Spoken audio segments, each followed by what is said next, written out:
میں نے بمشکل حلق سے پانی اتارا اور واپس بھاگ کر اپنے کمرے میں آ گئے۔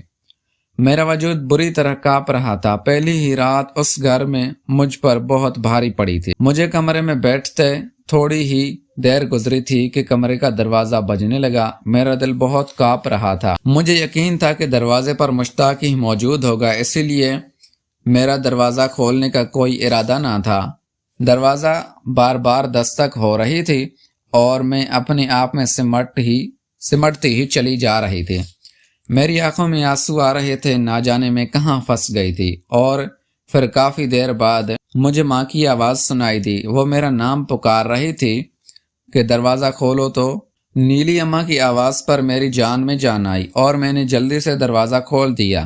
اماں نے مجھے سینے سے لگایا اور پوچھنے لگی کہ میں نے اتنی دیر کیوں لگا دی۔ میں نے اماں سے کہہ دیا کہ مجھے ڈر لگ رہا تھا۔ اماں ہنس کر کہنے لگی کوئی بات نہیں، آج اس گھر میں تمہاری پہلی رات ہے نا، اس لیے۔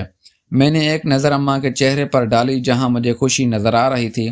اماں اپنے دوسری شادی پر بالکل بھی مطمئن تھی، لیکن مجھے اپنے سوتیلے بھائی کی موجودگی پریشان کر رہی تھی۔ اماں یہ دیکھنے کے لیے آئی تھی اور مجھے دیکھ کر واپس لوٹ گئی تھی۔ میں نے کمرے کا دروازہ دوبارہ اچھی طرح سے بند کر دیا تھا، لیکن پھر تو روز ہی ایسا ہونے لگا تھا۔ میں شام ہوتے ہی اپنے کمرے میں بند ہو جاتی اور اچھی طرح دروازہ بند کر لیتی، کیونکہ مجھے مشتاق سے خوف محسوس ہونے لگا تھا۔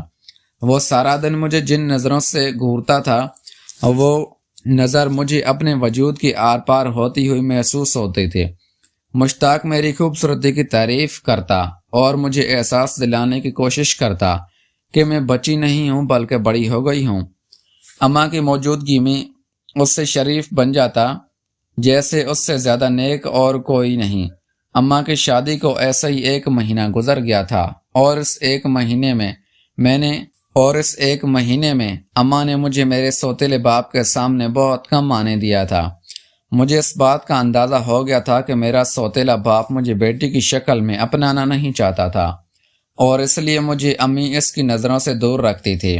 دوسری طرف میرا سوتیلا بھائی اس قدر مجھے پریشان کرتا، میرے آگے پیچھے گھومتا رہتا۔ کئی دفعہ میں نے یہی بات اماں سے کہنے کی کوشش کی، لیکن اماں ہمیشہ مجھے یہ کہہ کر خاموش کروا دیتی کہ تم زیادہ ہی سوچتی ہو، ایسا کچھ نہیں ہے، وہ تو تمہارا بھائی ہے اور تمہارا خیال رکھنا چاہتا ہے۔ وہ جس طرح میری ہر بات کو نظر انداز کرنے لگی تھی، میں خاموش ہو گئی تھی اور جیسے تیسے اس گھر میں دن گزارنے لگی تھی۔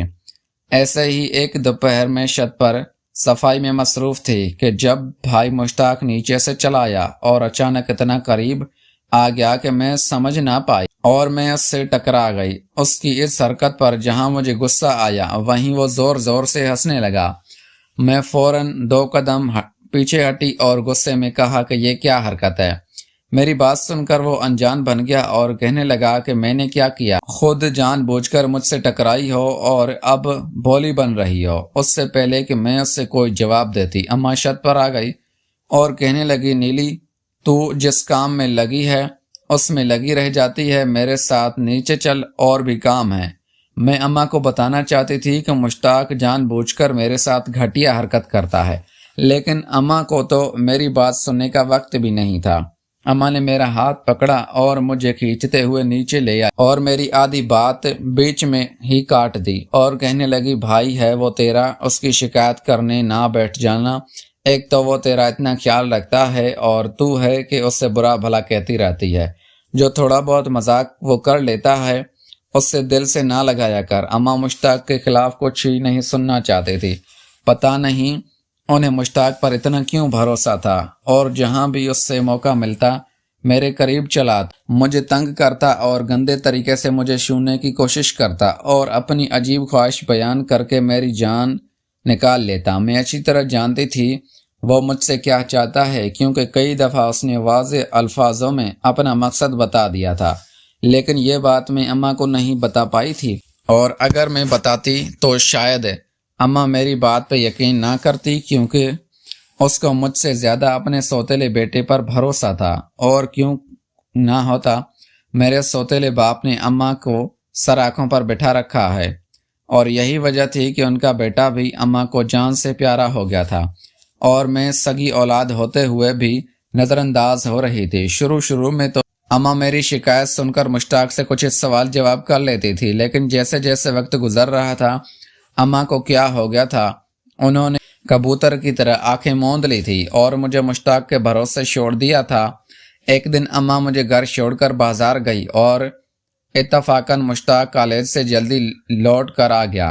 اس سے تو موقع مل گیا تھا، نہ ہی اماں گھر پہ تھی نہ ہی ابا۔ وہ مجھے دیکھتے ہی میرے پاس آیا اور کہنے لگا، نیلی تو تم بہت خوبصورت ہو، اگر تم چاہو تمہاری یہ خوبصورتی تمہارے کام آ سکتی ہے، دیکھو نا میری بات مان لو، آخر کب تک یوں ہی نخرے کھاتی رہو گی؟ مشتاق کی باتیں مجھے کچھ سمجھ آنے لگی تھی، اس لیے میں نے اس سے غصے میں کہا کہ آپ میرے بھائی ہیں، میرے ساتھ ایسی باتیں نہ کیا کرو۔ وہ مسکرا کر میرے قریب ہوا اور کہنے لگا، میں تمہارا بھائی ضرور ہوں لیکن سوتیلا۔ مشتاق نے اپنی انگلی سے میرے بالوں کو لٹ کو ہٹانے پیچھے کیا تو میری جان نکلنے لگی۔ وہ میری اس قدر قریب آ چکا تھا کہ میرے لیے سانس لینا بھی مشکل ہو